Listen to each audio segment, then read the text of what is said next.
hatua yangu ya roho, hatua yangu ya mwilini, hatua yangu ya mwili, hatua yangu ya uchumi, hatua yangu ya katika damu ya Yesu. katika damu ya Yesu. Nifungulie Bwana, Nifungulie Bwana kila mifumo sahihi kila mifumo sahihi iliyofungwa na maadui iliyofungwa na maadui ili nisisogee, ili nisisogee, katika damu ya Yesu, katika damu ya Yesu, katika damu ya Yesu, katika damu ya Yesu, katika damu ya Yesu, katika damu ya Yesu, katika damu ya Yesu. nguvu za giza na utawala wa giza na maroho ya giza ninayakataa katika damu ya Yesu, yasiwe sehemu katika maisha yako.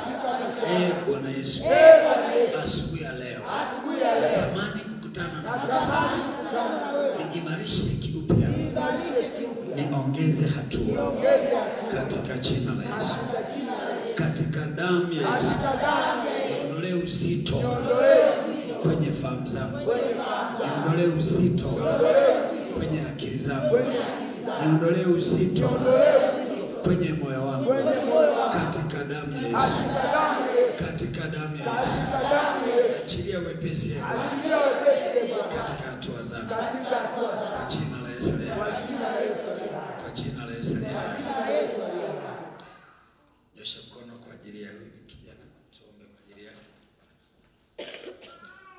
Bwana Yesu, tunatuma damu yako popote alipo mtoto, nguvu zako zimkamate, nguvu zako zimuonyeshe mahali. Tunamuondoa kwenye maficho ya shetani katika damu ya Yesu, katika damu ya Yesu, katika damu ya Yesu. Jicho lako Bwana linaona kila mahali, na mahali alipo jicho lako linaona.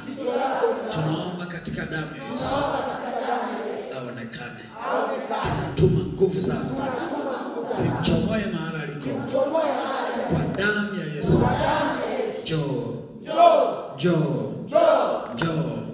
ondoka kwenye mikono ya watesi katika jina la Yesu. Amen.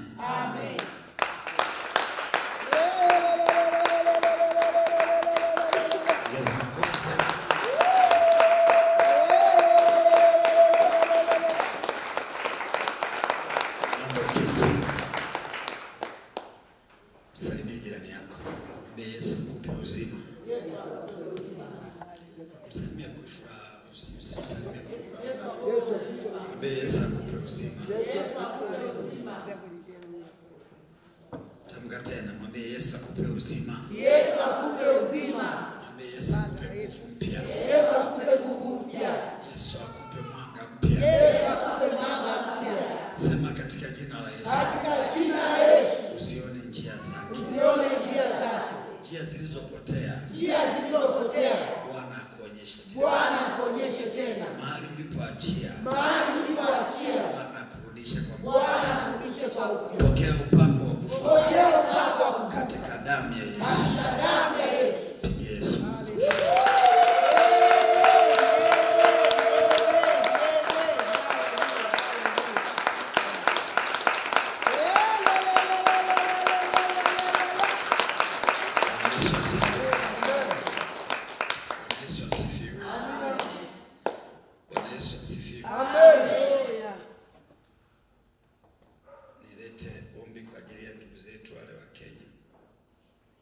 Tuendelee kuwaombea hasa yule kiongozi wao. Imeinuka vita kati yao na walikokuwa wanasali siku zote. Bwana asifiwe. Amen. Ni wiki iliyopita, kama wiki 3 zilizopita, nilikuwa hapo ndani nikawa naongea naye na nielekeza mpita na upitia. Lakini kabla, nadhani ilikuwa mwezi wa 3 kama sikosei, niliongea naye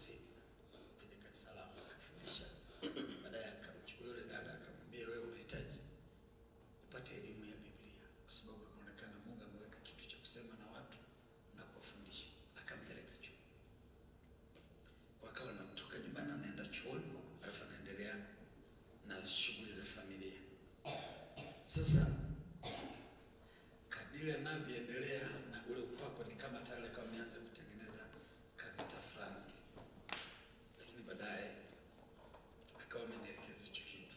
Sasa tunapoomba ndo nikawa naambiwa hatuina huko mbele yake, lazima atafukuzwa asipokaa vizuri, aendelee kuomba kwa ajili ya ulinzi wa Mungu. Ini anasema kitu gani kikawa kinaonyesha, kwa sababu ikafika hatua mchungaji naye ameanza kuondoka nyumbani, anaenda kuwafuata wanakokuwa wamekusanyika kule wanakoangalia TV wakati tunaendelea. Kwa alijifanya ni kama na yeye ni sehemu ya kusikiliza kinachoendelea, lakini akasema mchungaji wangu ananiuliza maswali mengi, kwa sababu pale sasa tujakaa kama kanisa kama Wakristo wote, ina maana na majirani na watu walikuwa wasali wanaanza kufanya nini, wanakuwa wengi. Sasa anataka anapong'ang'ana awachukue wale watu waende kusali ibadani. Sasa yeye alimchukua kama ndio mchungaji wao, lakini wakifika tu kwenda kusali nyumbani, inaonekana wale watu hawako tayari, wengine hawaendi kanisani watu, na wengine wanaenda kwenye makanisa mengine. Okay, kama ikawa inajenga kama chumba wa mchungaji, mtakusanya watu na ni muumini wangu, alafu kwa nini wasije kanisani kwangu wote? Wengine mara wanaenda makanisa mengine. Ndipo nikamwambia muombe sana, kwa sababu kitakachotokea mbele yako ni roho ya vita. Inawezekana mpaka mkapigwa vita kwa kiwango kikubwa. Sasa inaonekana alivyoenda ameanza kusomeshwa na mtu chuoni kile open, yani mtu anatoka familia anaenda kusoma. Nikainua vita sana. Sasa nikamwambia ingia kuomba sana kwa bidii, kwa sababu lazima mtapigwa vita, lazima mtatengwa, lazima mtafanywa moja mbili tatu. Bwana asifiwe. Amen. Ndio leo ananiambia mchungaji, yale uliyokuwa unaniambia yametokea. Sikutaka kukwambia tu, kama wiki 3 zilizopita tulitangazwa kanisani kwamba huyo amepokea roho nyingine na kundi lake lote wamepokea roho nyingine. Hawaeleweki, wanajifanya wana Mungu zaidi kuliko sisi. Kwa anasema nikawa kama ukiwa vile, kama kutengwa kanisani, kemewa mbele za watu, akasema vibaya nani. Anasema sasa mimi si yeye hakuongea na watu, lakini watu wakapiga simu kwa bishop. Na kwa nini? Kaonekana kama bishop anataka, yani askofu anataka kumsimamia, lakini baadaye yule mchungaji akaenda kaeleza mambo mabaya kwa askofu. Baadaye naye askofu akaungana na mchungaji. Kwa hiyo ikatokea kama mtaharuku hivi. Kwa anasema nikanyamaza, sikwenda kanisani mpaka nilipo, na maana ile ibada, anasema ile ibada ya mkesha ikawa kama imeuisha upya. Anasema kitu cha kushangaza, ninashangaa Jumapili niko nyumbani, watu wameshajaa kuja kusali nyumbani. Sasa wamejuaje mimi sijaenda ibadani siku hiyo? Sijajua. Watu wamekuja kusema dada, tunakuja kuomba, wanaongezeka mle kanisani nyumbani, wakaongezeka. Sasa siku hata na viti sijui vilikotoka vitu, watu wakaanza kwenda kuchukua viti kwa majirani, tukajikuta mle ndani tumeendelea, tumefanya ibada. Badala ya kuwa mkiwa ninafanya maombi peke yangu, kwa Jumapili Mungu akaniletea kanisa. Baadaye nikataka nitafute mchungaji mahali aje awahudumie, kwamba watu wamejaa kanisani wanahitaji. Baadaye nikasikia sauti naambia wahudumie kwanza mwenyewe, kwa sababu mpaka mchungaji aje utachelewa. Basi anasema nikawa nimempa taarifa yule mhubiri aliyekujaga nyumbani, akaniimarisha, akasema ni mapito tu, kwa sababu ulichokibeba ni kikubwa, ni kubwa. Kwa anasema anaonekana pokea roho sisi zimetoka Tanzania huko, zimemvamia. Kwa hiyo jamani, ombeni mahali watu Kenya, watu wanafukuzwa kanisani kwa sababu sisi hatujaonana naye, hatufahamu. Tunaonana naye kwa njia ya WhatsApp tu, yani tukipiga video call ndo tunaona sura yake. Bwana asifiwe. Amen. Jamani, Bwana asifiwe. Amen. Na ujue kukitokea mtaharuku wa kutimuliwa watu, je, kuna kuyumba, lakini ukipata msaada wa kuomba kuna kuimarika. Amen. Yamkini Mungu anataka simame yeye kama yeye. Na anasema chanzo kilikuwa ni nini? Chanzo kilianzia yani alipo alipoanza kuwa na watu anawafundisha, alianza kualikwa na wachungaji makanisa mengi. Sasa nikienda kule nguvu za Mungu zinashuka, watu wanafunguliwa. Kwa hiyo kile kitu mchungaji kilikuwa kinamuuma. Alafu baadaye akaanza kusema unaenda kuhubiri bila kuomba ruhusa. Ikafika hatua nimeomba ibada na ananirudisha sasa msiende. Roho Mungu amefanya nini? Amenikataza. Sasa siku moja nimepata adhabu kwa sababu ya kutokwenda kwenye niliko aliko kuhubiri, nimemsikiliza mchungaji wangu. Sasa Mungu alinipa adhabu kubwa na alipitia wakati mgumu sana. Na tuliomba sana kipindi hicho. Lakini kila kiingia kwa maana mimi kutuma unasikiliza mtu. Unafikiri ni mimi ni yeye ndiye aliyekupa upako kwa watu kukualika. Sasa pamoja na kusimamishwa kwa, lakini watu wananihitaji kwenye makanisa. Nimeona niwe na roho nyenyekevu kwanza. Nisisimame kwa sababu kanisani kwangu kuna mgogoro. Niwe naendelea kuhubiri. Lakini nilijaamua kukaa nyumbani, watu wamekuja. Bwana asifiwe. Amen. Jamani, Bwana asifiwe. Amen. Endeleeni kuomba. Kwa anasema yale maombi ule muda usika, nasema bahati mbaya nilikujiandaa sana, simu nilipovuta muda mrefu simu yangu kaisha chaji. Lakini tumeendelea kufuatilia mahubiri ya awamu ya kwanza, maombi ya awamu ya kwanza, ya pili mpaka ya nne, yote tunamaliza mpaka jana. Bwana Yesu asifiwe. Amen. Kwa hiyo tuendelee kuomba. Lakini pia nilete ushuhuda. Kuna binti tulimwombea hapa kanisani Jumapili. Alikuwa ananiambia jana yule toka sisi kanisa gani, tunataka kanisa lake Sigidire ni makanisa ya Pentecost. Yule tukaomba naye Jumapili, alikesha hapo kwenye maombi kwa mkia Jumapili. Kwenye familia yako kuna shida. Bwana asifiwe. Amen. Wanapitia wakati mgumu sana. Wanapitia wakati mgumu sana.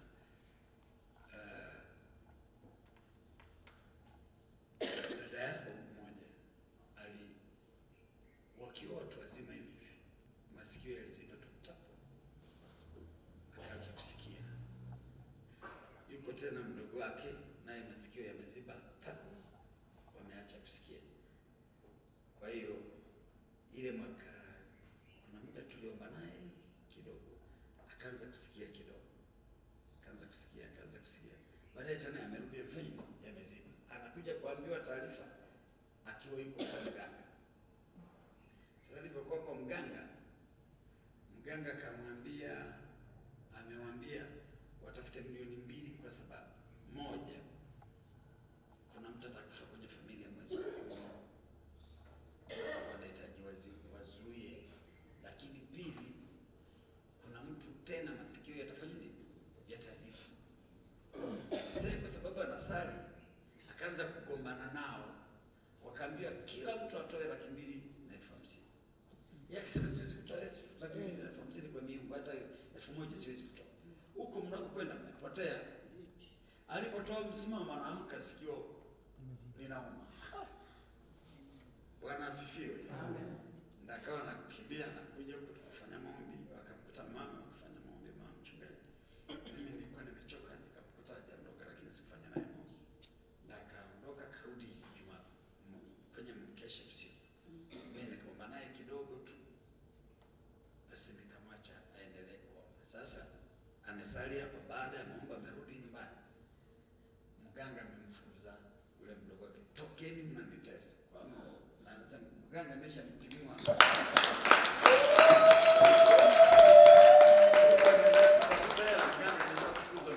Tokeni mnaniteta nyumbani kwenu. Sasa anasema wamemteta wapi? Nani amepeleka habari kule? Ila mimi tu nimeongea na mdogo wangu kwenye simu, akapata nafasi ya kusikiliza kwa mbali. Nikamwambia acha, nenda kwa nini? Uende kwa mchungaji. Umekimbiliaje tena kwa waganga? Ulitibiwa kwa waganga, ulikuwa usikii kabisa. Mchungaji alipoomba ulianza kusikia kidogo. Unabebweje sasa? Mume wake sasa naye ni mtu wa waganga, na mama mzazi mtu wa kupenda waganga. Sasa hapo angalia mimi. Yaani mamake mzazi binti ni mtu anayependa madawa. Mume wake na yeye kwenye familia ni watu wanaopenda kwa waganga. Kwa hivyo imekutana familia za miungu. Kwa wote wanaamini sasa mume alimlazimisha na alimbeba na kutoka kwa nyumbani kwake Mwanza na kumrudisha kwa Singida kumpeleka kwa mganga. Kwa hiyo Mungu amejibu. Bwana asifiwe. Amen. Amefukuza Mungu.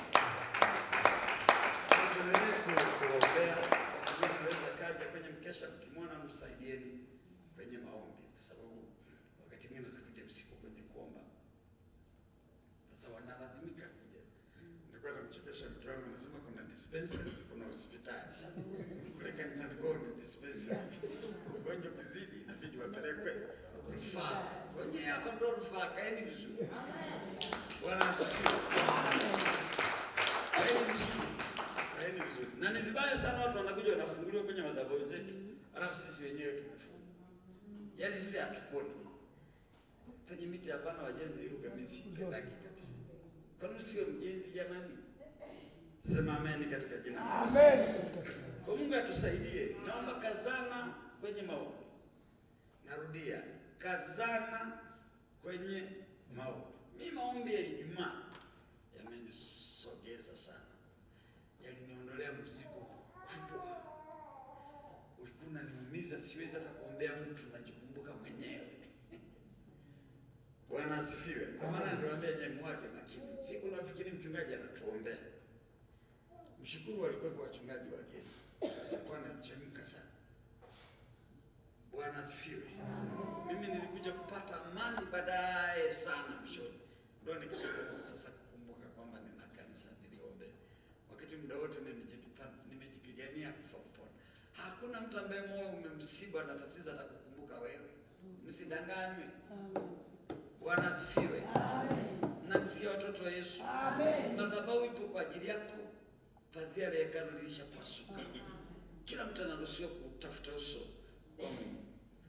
Nadhani mmeona ule ujumbe wa siku nilioandika, na ndio tutausimamia. Niko kwenye yale somo la jana. Yako mambo kaza nimeandika pale. Kwamba jifunze sana wewe mwenyewe. Kabla na simu umeshaona, sio saa hizi usome. Kama mkoona inatosha, tutaangalia kwa sababu naingia kufundisha.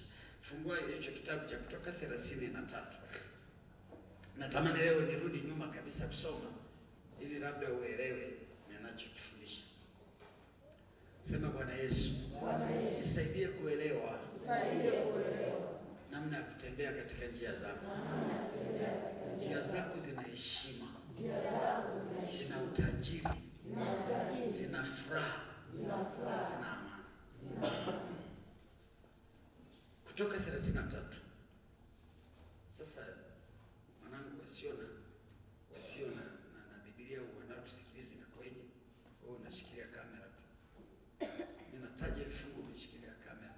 Kuna watu wana sisi tumesafiri, tumeona umuhimu wa kuandikiwa vifungu. Sasa tumepitia kwenye hizo watu.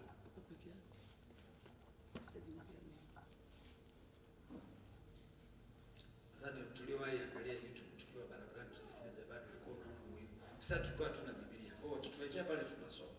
Sasa yeye anatuwekea maneno, tunaacha kuweka vifungu vya Biblia. Amekaa na kamera wakati wenzake wapo kumsaidia.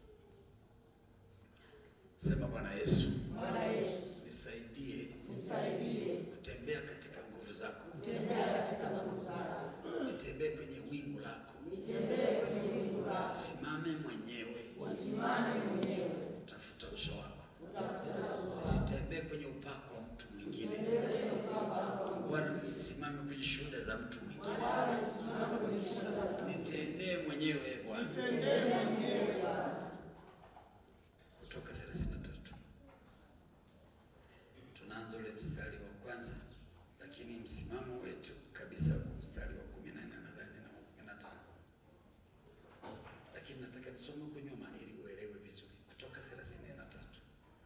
Bwana akanena na Musa, haya ondokeni, katokeni hapo, wewe na hao watu uliowaleta ukwee kutoka nchi ya Misri, waende nchi hiyo niliyomwapia Ibrahimu na Isaka na Yakobo, niliposema nitakipa kizazi chako nchi hii, nami nitamtuma malaika aende mbele yako, nami nitawafukuza Mkanani na Mwamori na Mhiti na Mperezi na Mhivi na Myebusi, wajifikirie nchi iminikayo maziwa na asali. Hizo ni baraka.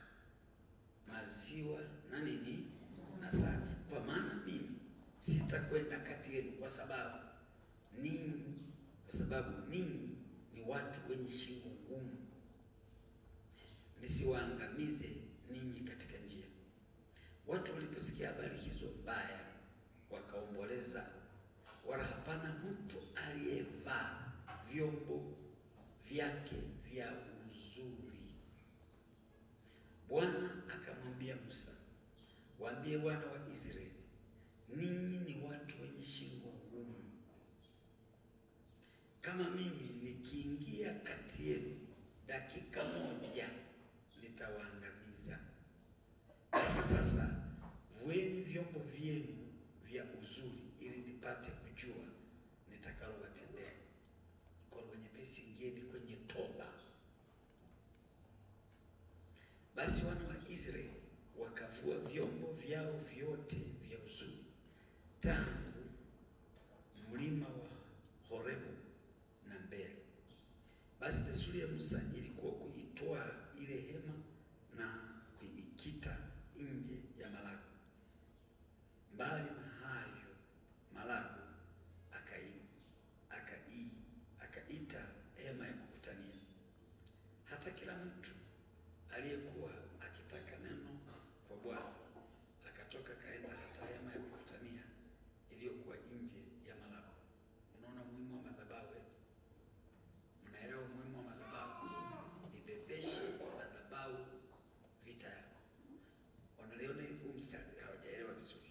Anasema hivi, hata kila mtu aliyekuwa akitaka neno kwa Bwana akatoka akaenda hata hema ya kukutania iliyokuwa nje ya malago. Hii hema ndo lilikuwa kanisa, jengo ilikuwa inapigwa hema wanapokutania, mahali Musa anapofanyia maombi.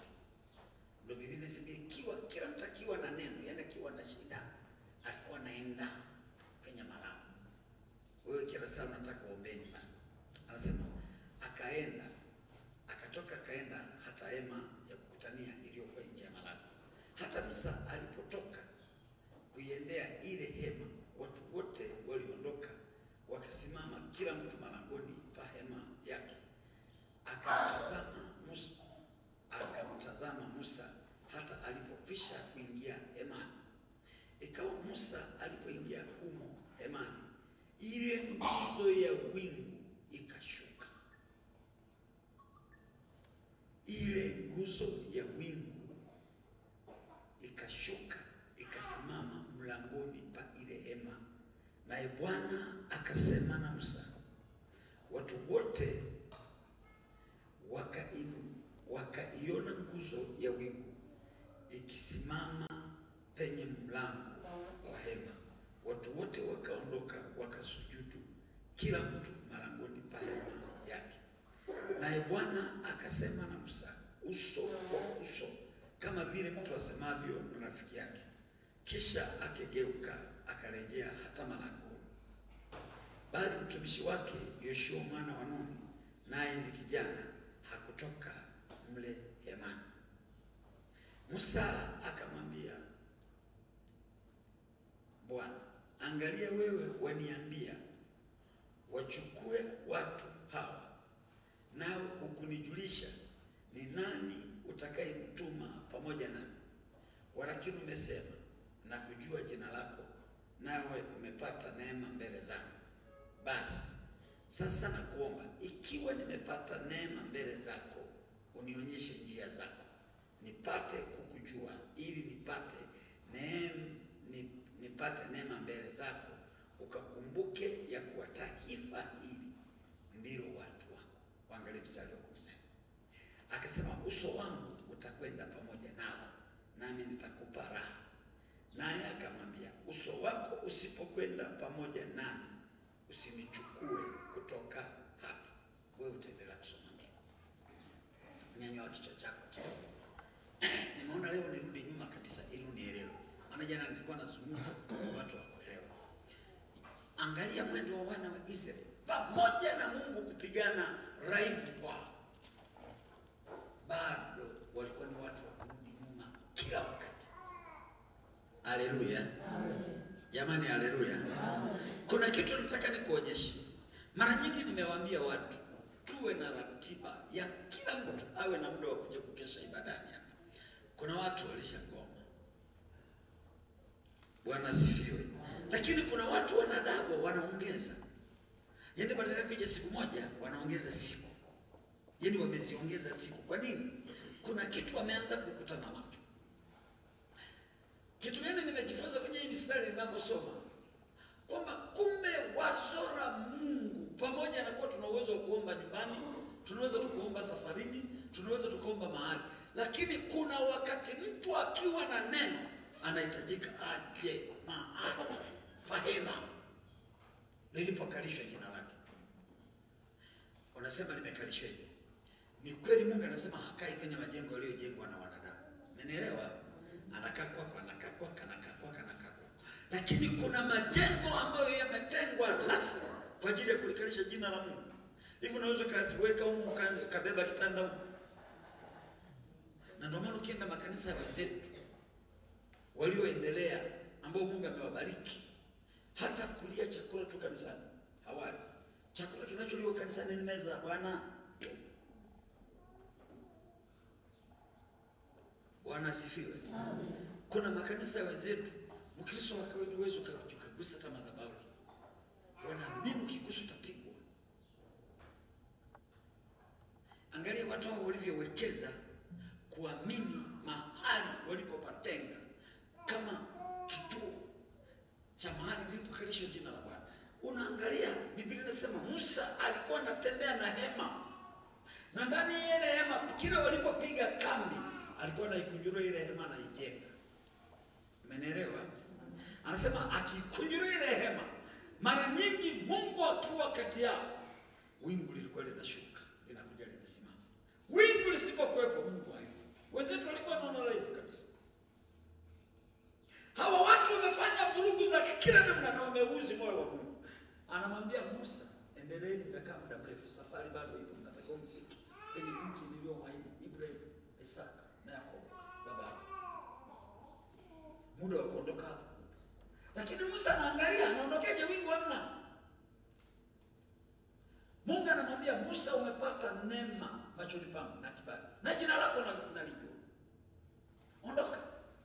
Musa anamwambia Mungu, kama nimepata kibali na neema, nionyeshe njia na nionyeshe mtu aliyemtuma atakaye kuwa pamoja nami ninapoondoka safari. Ni kweli nimepata neema. Naendeje peke yangu? Baadaye Mungu anamwambia, uso wangu utakwenda pamoja nawe, nami nitakupa raha. Anasema kama uso wako usipokwenda pamoja nami, usinichukue hapo kwanza. Unajiuliza, mazungumzo haya ni Mungu na mwanadamu? Hebu muulize mwenzio, haya mazungumzo ni Mungu na mwanadamu au ni nani? Unaona ule mstari ukirudi pale nyuma sema Mungu alisema na Musa uso kwa uso kama mtu na rafiki yake. Na ndio maana wanajadiliana, ndio umekuja lakini usipokwenda na mimi hapo sinichukue, maana najua wewe fikiria anasema hivi. Nikija kati yao dakika moja nitakuwa nimewaharibu. Kwa sababu ni wachafu. Dakika hii moja siwezi kuvumilia kukaa kati yao. Haleluya. Amen. Jamani haleluya. Amen. Watoto wa Yesu haleluya. Amen. Wana wa Mungu haleluya. Amen. Lakini angalia ni kitu gani nimetaka kukionyesha. Kuna vitu vitatu ninavyotaka nikukazie leo. Cha kwanza, jifunza kutoka nyumbani kwako. Njoo na neno ulilo nalo madhabahuni kwa Mungu. Kuna wakati unaweza ukateseka nyumbani. Kwa nini kuna umuhimu wa kuja ibadani? Wewe unaweza kukaa nyumbani kwako unashindwa kutengeneza wingu. Umeelewa? Lakini kwenye madhabahu ya Mungu wingu liko tayari. Automatic ukija zile nguvu za Mungu zitakufunika kwa sababu ulipokaa palipo na wingu la Mungu hakakaa lazima. Na ndio maana ukija huko ibadani kuna namna unaona upako na kuja. Lakini ukiondoka unakuta ile maombi yako. Kwa nini ulikuwa kwenye eneo lenye wingu?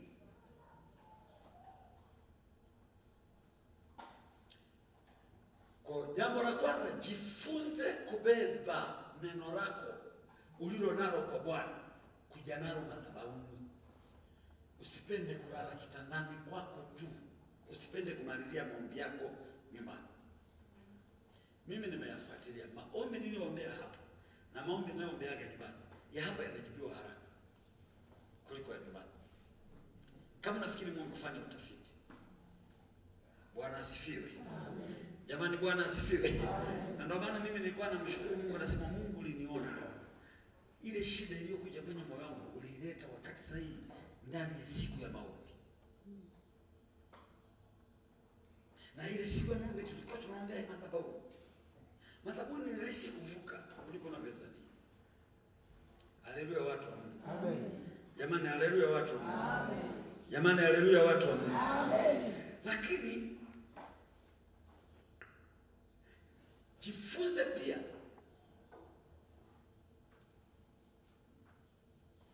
wewe mwenyewe binafsi kutafuta upako wako. Usisubiri upako wa mtumishi kwamba ananiombea. Na niwaambie, kwa nini watoto wa Yesu wengi hawafanikiwi? Unaweza kaona unajiuliza, mbona sasa kunakuwa na wimbi kubwa na watu kutoka makanisa mbalimbali tuliojua yana nguvu za Mungu, watu wanakuja. Shida mnajua ni nini? Nyanyua kichwa chako. Mnajua shida ni nini? Wachungaji wengi wanawadanganya watu kwamba wao wanawaombea. Kumbe wana uwezo wa kuwaombea wakiwa wamekutana nao hivi. Akishaondoka hana uwezo wa kubeba zile shida zao. Na ile shida inahitaji kufesi Mungu, uso wa Mungu kwa muda mrefu. Akija huku tunampiga dozi. Dozi yenyewe tunamwambia amka kuomba saa 9 usiku. Hatumuombei. Mnaelewa kivuko anachovukia? Bwana asifiwe. Amen. Yeye kwa sababu amezoea kwamba mchungaji wake anamwombea, anafikiri mama mmoja ameamka saa 9 ananiombea. Kumbe nilipomwambia amka kuomba saa 9, anajipigania yeye mwenyewe na nakutana na Mungu mwenyewe. Alafu anakuja kunishukuru mimi, kumbe mimi nililala. Bwana asifiwe. Amen. Jamani, Bwana asifiwe. Amen. Jamani, Bwana asifiwe. Amen. Watu hawataki kuwafundisha watu. Wana roho ya kutaka kuwamiliki watu. Huwezi kuwamiliki watu, watu wanamilikiwa na Yesu. Amen, amen. Amen. Jamani, amen, amen. Amen. Jamani, amen, amen. Unaangalia hapa, Biblia inasema Musa alipoipiga ile hema, akiingia ndani, watu hawakulizika kwamba Musa ameenda kutuombea. No, inasema watu walikuwa wananyanyuka na wao. Wakijua ule upako umekuja na wao wanaenda penye marago wanapokuja. Kwamba walikuwa wanatafuta. Na Musa alikuwa waamini njoni. Akishaingia, Biblia inasema akishaingia mle ndani kwenye ile hema, watu walikuwa wanaanza kuja mmoja baada ya mwingine kwenda hema kutafuta uso. Wewe umelala nyumbani, wanasema mchungaji tuende naye hana roho. Hatuombeaki. Na ndio maana mnaanza kuchagua wachungaji. Aliyekuja amepoa. Nikakwambia amepoa. Kila mtu ana message yake kwenye huduma. Mwingine utamsikia na kuombea baba katika jina la Yesu, lakini ana vitu. Anaweza kukaa tu hakuombei, lakini alipokuja ulikuwa una nyumba unajenga. Ulikuwa huna kitu unafanya. Subira aondoke. Wewe unasema hakuombei. Na ndio maana watu wakiondoka ndio wanaanzaga kugundua, wanasema wakati wa fulani tulikuwa na hela, ila wakati alikuwa walikuwa wanasema hao. Hivi mnanielewa nyinyi? Amen.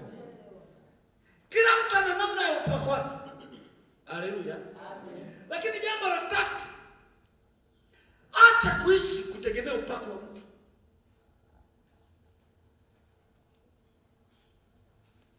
Na hili jana nimelizungumza. Watu wengi tukiwa na semina hapa, hata ambao hawajawahi omba wanakuja kuomba. Ninyi msifikiri wamemfuata yule mtu. No. Upako ulioko wakati ule unawavuta. Umenielewa? Ule upako ukiondoka, hawana chochote cha kusimamia, na wala msiwaraumu. Hawana chochote cha kufanya nini? Wala hata nguvu ya kuja kwenye maombi hawana. Kwa sababu ile nguvu waliokuwa nayo haikuwa yao. Naogopa sana kitu hicho. Unakuwa na upako wakati wa mtumishi. Ndio unapojeka. Unakuta watu wanalia kama simu. Unafikiri wanasubiri huko. Kesho wako kwenye misele. Wanarudi katika kawaida zao. ndio unakuja kugundua hisi. Angalia, wana wa Israeli ndio wanatakiwa kusafiri, lakini angalia Mungu anajadili na wana wa Israeli, anajadili na Musa ambaye yuko tayari, aliyobeba nia, aliyebeba kusudi la Mungu. Kwa kuna wakati mwingine walikuwa wanafurahi, wanasema tumevuka, Bwana ametupigania, kumbe amempigania ni Musa. Sio kama mnanielewa nyinyi? Angalia Mungu anavyozungumza, nikija kwa wenzako hao tawaharibu.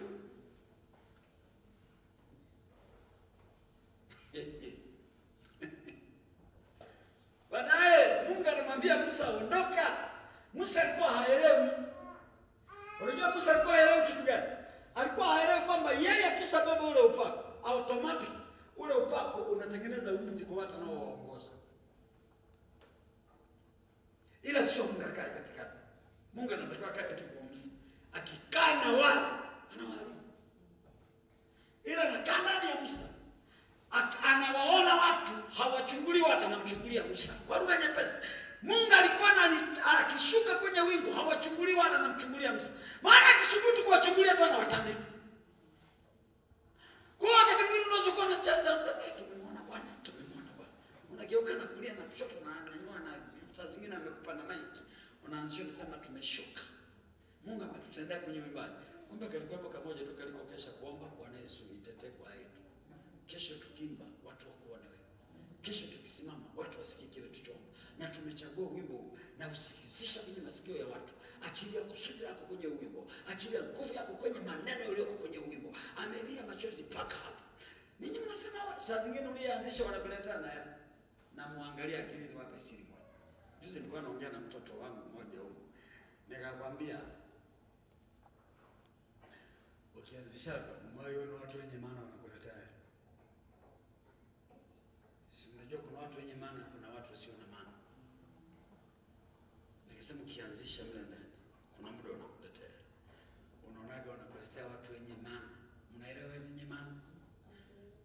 Unakuta wewe ni mwanzishaji. Tunakuja tuanzishaji twenzio, hata sadaka hatutoaki, ndio tunakuletea eti. Alafu hata sadaka tu zenyewe zimetuleta, tunaleta 500, tunaleta Mungu. Hawajanielewa. Bwana asifiwe. Amen. Yaani wewe unaanzisha siku hiyo, wamekupa upako wa kuanzisha. Nikamwambia umewahi kitofautisha na mwezi. Kuna mwingine akishaanzisha, unaona watu kabisa wamezama. Wanaenda wanapompa hela, wana machozi. Wewe tunakuja tuimbaji twenzio tuanzishaji. Ni kama tunapiga kama tunakupongeza kwamba umeshuka voko, wala Mungu hajakuona. Alinama kichwa paka alitaka kulia. Nikamwambia umewahi letewa hela na Wakristo. Bwana tena uimbaji.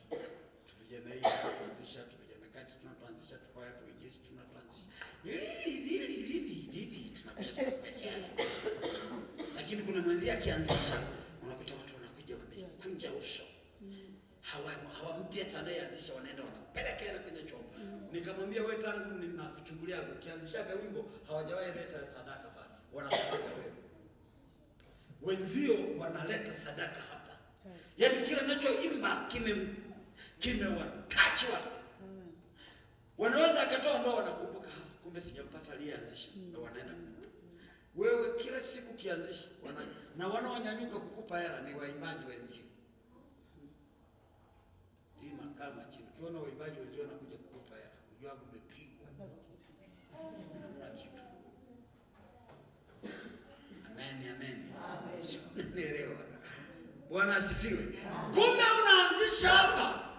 Ukiona wanakuja kukupa waimbaji wenzio, ujuage ile madhabahu sio ya kwako. Kuna mtu alibeba nyimbo kwenye maombi. Kwa ile nguvu inatembea. Ndipo watu wanafikiri labda ni wewe. Lakini wanaona roho, wanajua hapa pana nguvu ya Mungu.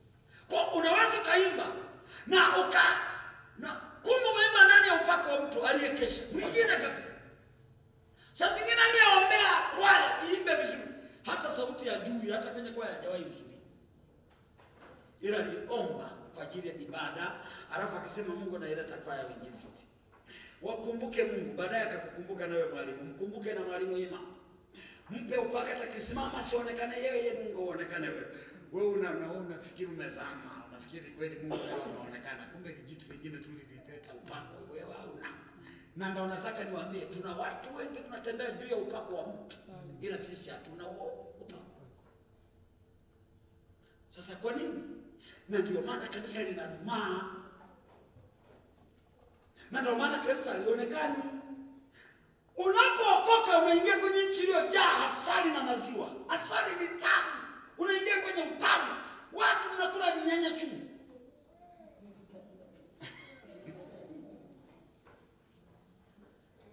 Neno tu chungu, sema chungu. Utamu wa Bwana asifiwe. Umewahi mkuta mtu anakula pilipili, alafu anakula pilipili kwa furaha? Umewahi ona? Unajua pilipili ni tamu. Yaani ile pilipili unayokimbia wewe, kuna watu inaraza, inampa raha, alafu ni tamu. Kwa sababu hali kwa majuto. Anakula kwa mama ameniangalia kwa huruma nianze kutembea njia ya huko. Bwana asifiwe. Bwana asifiwe. Amen. Jamani, Bwana asifiwe. Amen. Wewe unaweza ukafikiri pilipili ni chungu. Kawakuta watu walioshiba hela, alafu wanaamua kula kapilipili. Wewe unatoa machozi. Wenzio wana vipozeo vyote vya pilipili. Wewe unakuza pilipili na vipozeo. Muulize mwenzio na vipozeo.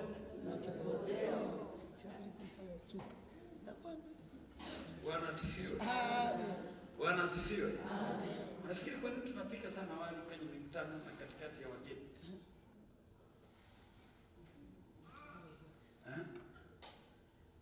Namuulize hii, nasikiliza hii ni mpishi. Ukipika ugali siku hizi katikati ya watu na wali, kitu gani kinaishi? Wali. Ugali na wali. Ugali na wali unaoishi. Unaelewa kwa nini ugali unaishi? Ukitaka kujua watu waliokula chakula wana uchumi kiasi gani, angalia. Ukikuta watu wamekula wali, unajua wote waliokuwa wanakula siku ni maskini watu.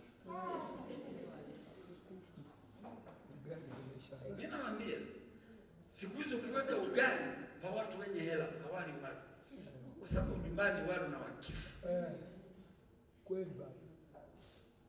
Wake zao hawana muda wa kupika ugali na wakera. Maana wanakimbia kwenye biashara na kupika mbao na watoto wataukuta na kesho. Kila wanawake hawana muda wa kupika wali, ugali. Mmenielewa hicho? Ukikuta wali unaisha, juaga leo nimehudumia maskini watupu. Naambia ukweli. Nimeshakuwa na uzoefu siku hizi. Tunang'ang'ana kupanga foleni kwenye chakula kwa watu wanakimbia ugali na kwani mdogo.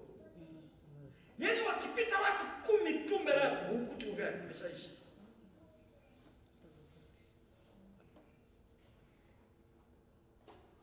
Unajiuliza kwa nini? Lakini ukiwakuta masikini, pilau milioni. Wewe niambie. Wewe umeona watu wote wenye hela wanakula pilau siku hizi? Nyinyi mnaohudumiaga, si mnaonaga mnawagawa, unaona wanagawa. Siku hizi pilau na wali kipi kinabaki?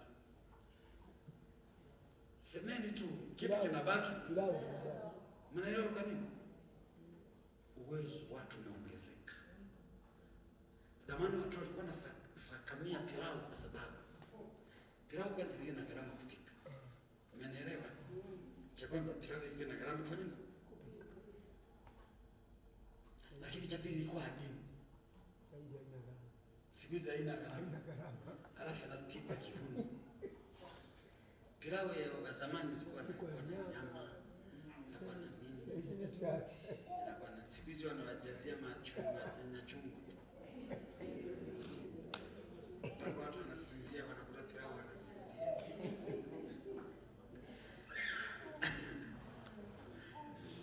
Sikilizeni, hata mlo tu una nafasi ya kututenga. Wewe level yako iko wapi? Amen. Amen. Jamani amen. Amen.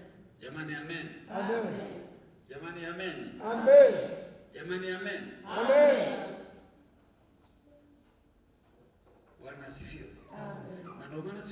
ukiweka kiingia kwenye chakula, mboga za majani zinaisha haraka kuliko nyama.